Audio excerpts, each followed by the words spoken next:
Finally supreme court ने मान लिया कि बॉम्बे हाई कोर्ट ने जिस तरह से रिया चक्रवर्ती को बेल दिया था वो सही नहीं है, क्योंकि सुप्रीम कोर्ट ने कह दिया कि रिया चक्रवर्ती के बेल देने वाले केस को कहीं भी किसी और केस में कोर्ट नहीं किया जा सकता।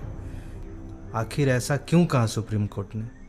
क्योंकि सुप्रीम कोर्ट ने भी समझ लिया कि जिस तरह से बॉम्बे हाई कोर्ट के जस्टिस सारंग वी कोटवाल ने 27A का डिफिनीशन कोर्ट में तोड़ मरोड़ के पेश किया, वो किसी भी तरह से जायज़ नहीं था।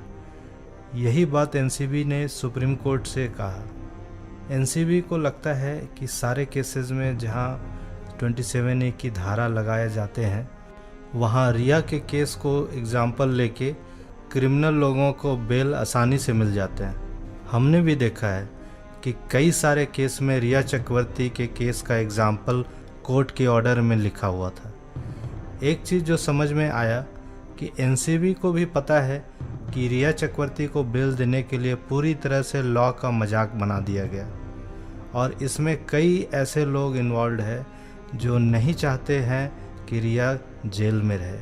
इसलिए एनसीबी ने कह दिया कि हम रिया के बेल की मांग नहीं कर रहे हैं, क्योंकि एनसीबी वालों को पता है कि जहां जज लोग रिया और जैकलिन जैसे लोगों का साथ दे रहे हैं तो फिर कम से कम रिया केस की वजह से किसी और क्रिमिनल को तो बेल ना मिले।